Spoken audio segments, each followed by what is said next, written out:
Assalamualaikum warahmatullahi wabarakatuh. Perkenalkan, nama saya Rabia Dawiyah.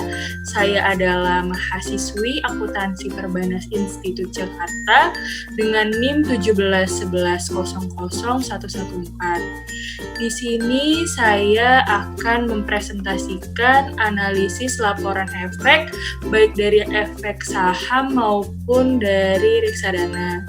Sebelumnya, saya membuat video ini untuk memenuhi tugas pasar modal dan lab yang diampu oleh Ibu Desi Adeline.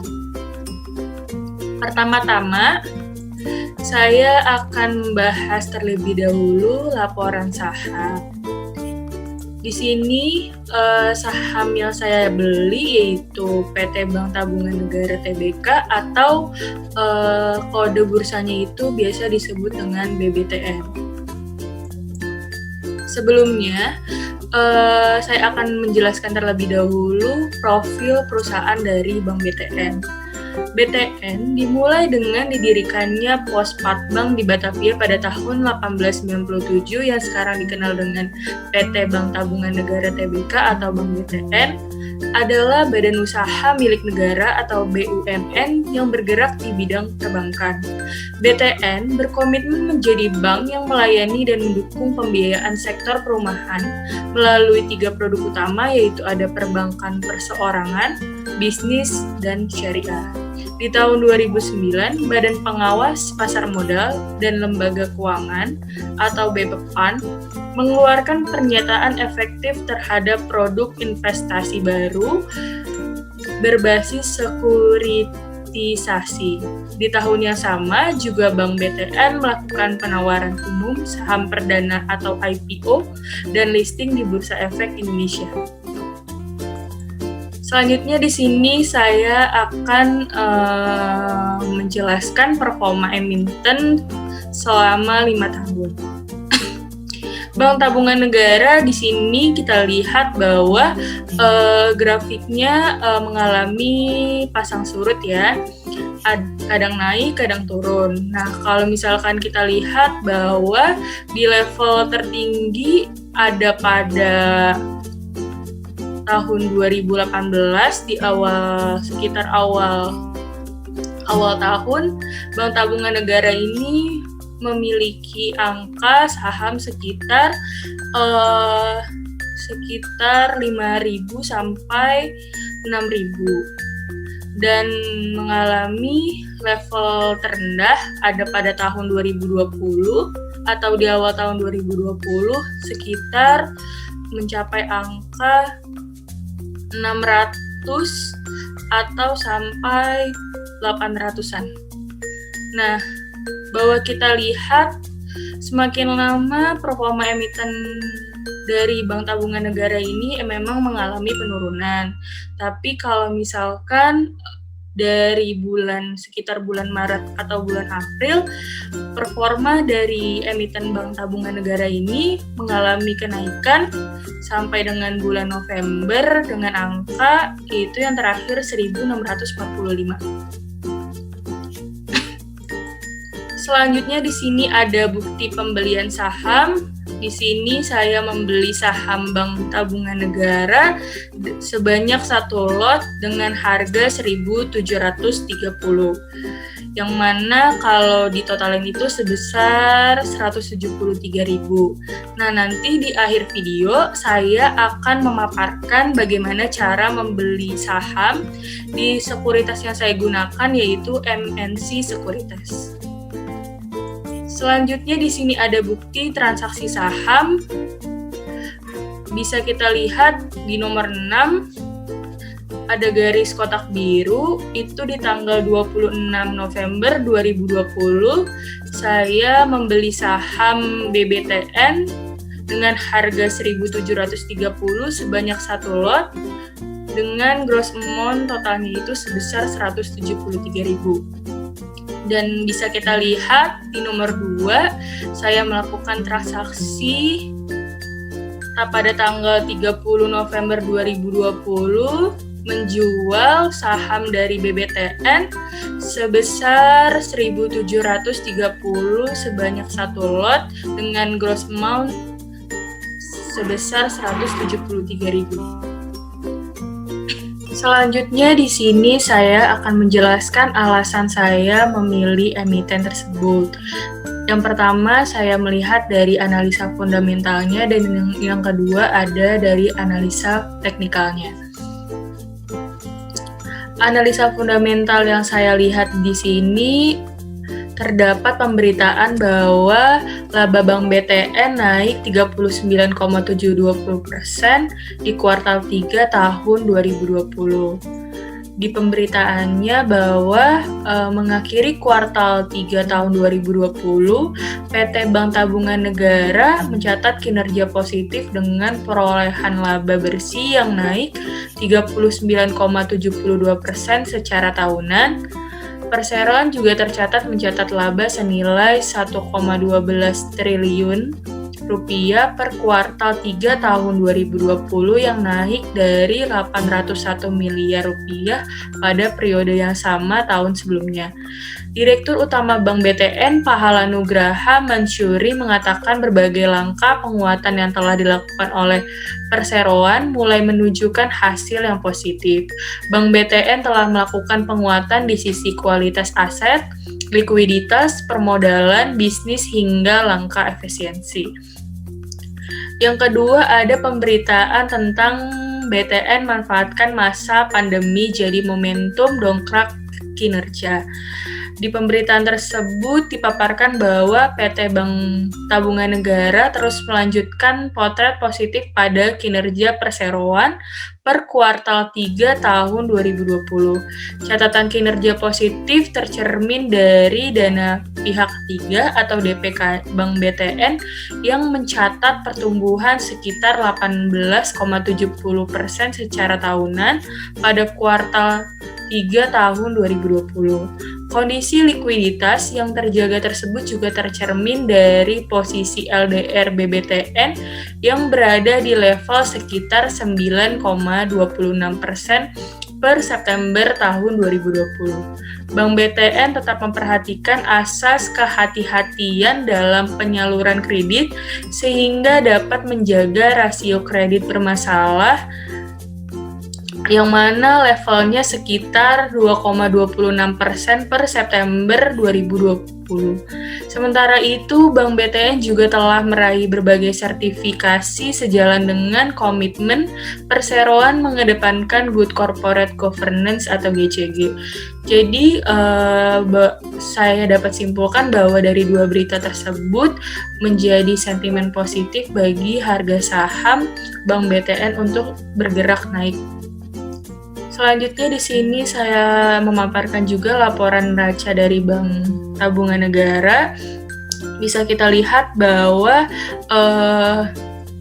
diagram batang warna biru ini adalah total aset dari Bank Tabungan Negara. Di tahun 2015 sampai dengan tahun 2020, total aset Bank Tabungan Negara ini mengalami kenaikan terus-menerus. Hal ini mengindikasi bahwa BBTN optimal dalam menyalurkan kreditnya, karena salah satu sumber pendapatan yang paling dominan adalah kredit. Selanjutnya di sini ada EPS dari Bank Tabungan Negara atau BTN.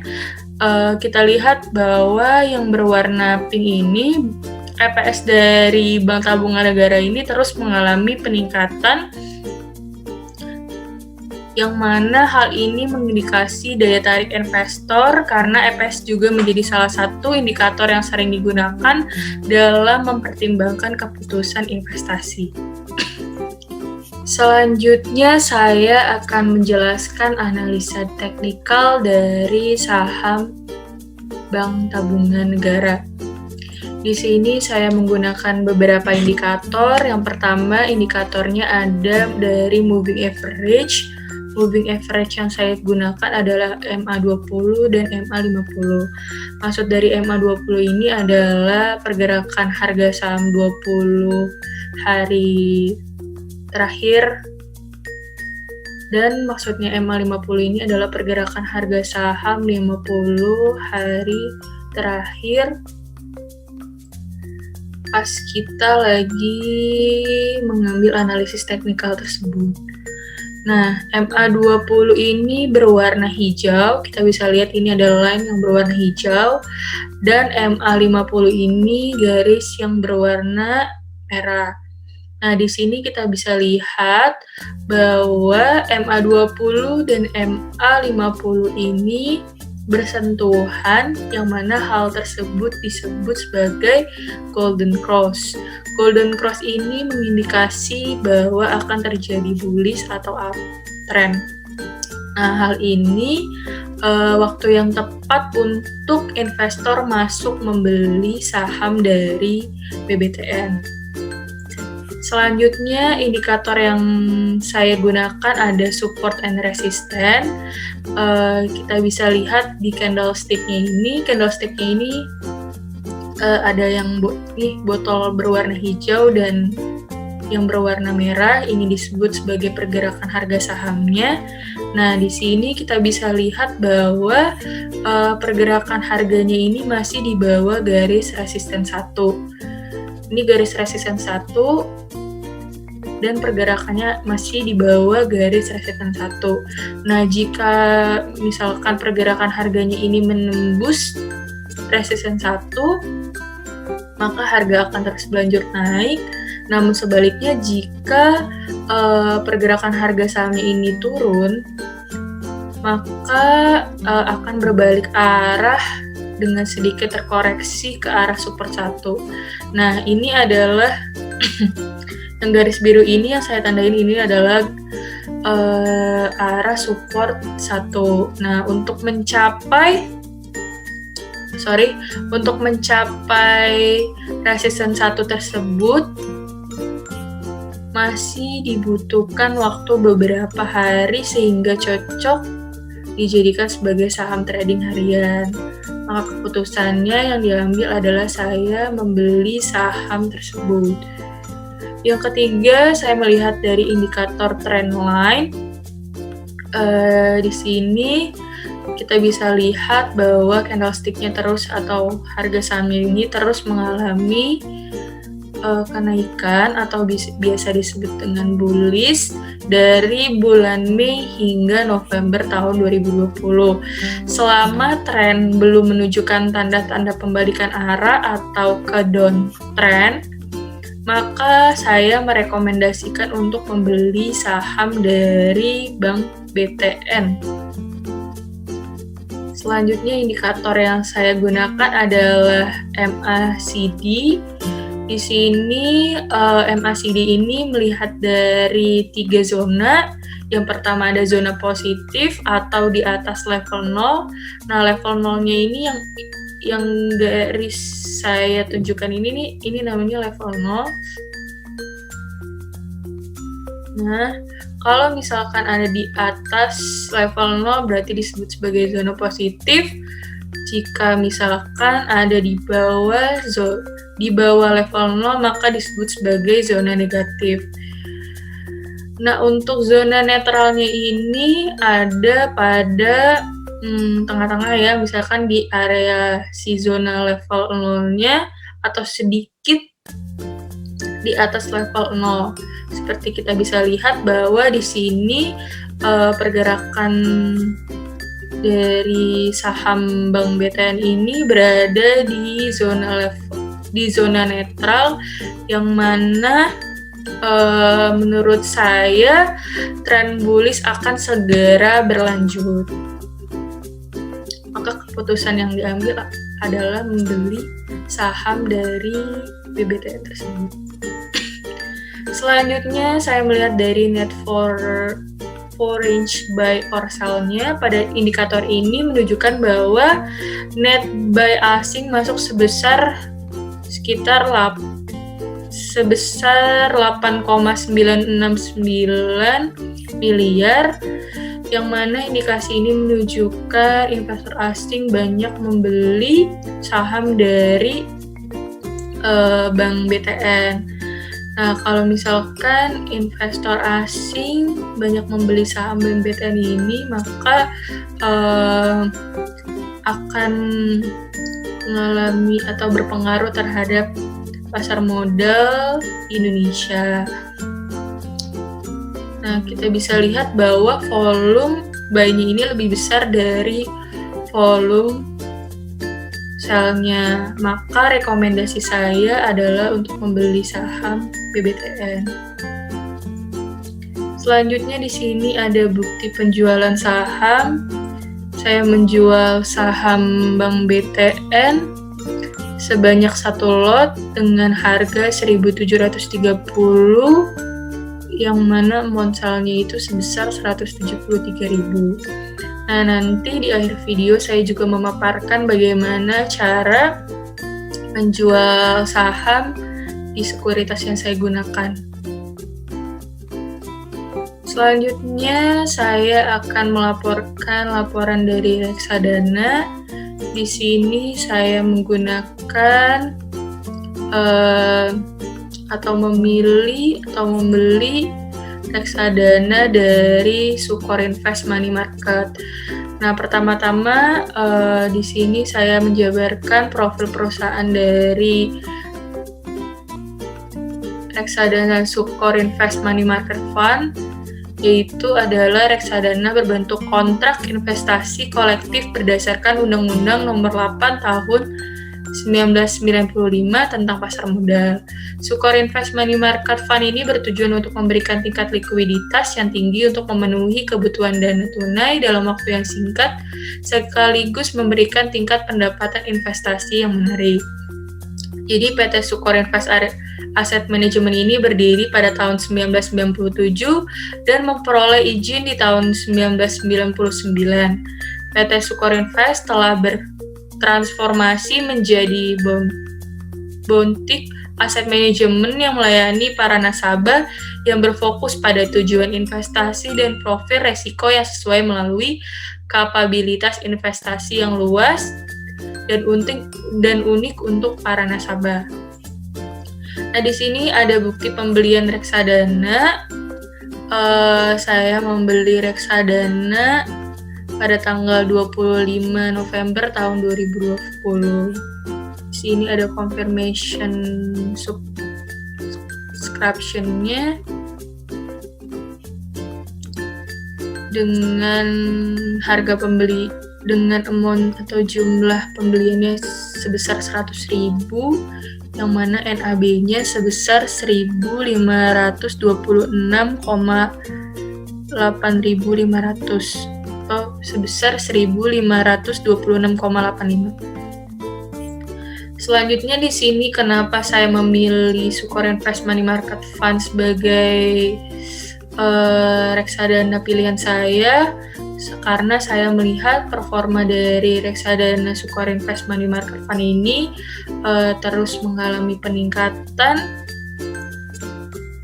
di 5 tahun terakhir ini, dan bisa kita lihat bahwa tingkat resikonya ini rendah, yang mana jika misalkan tingkat resikonya rendah, maka return yang dihasilkan pun juga rendah atau sedikit. Selanjutnya di sini ada portofolio reksadana atau transaksi dari reksadana yang saya pilih. Di sini pada tanggal 25 November saya melakukan pembelian dengan jumlah investasi Rp100.000 dengan unit 65,4943, yang mana NAV-nya sebesar 1.526,85, dan di tanggal 27 November tahun 2020 saya menjual reksadana tersebut dengan jumlah investasi sebesar Rp100.034, yang mana unitnya sebesar 65,4943 dengan NAV-nya sebesar 1.527,37. Di sini ada bukti penjualan reksadana saya,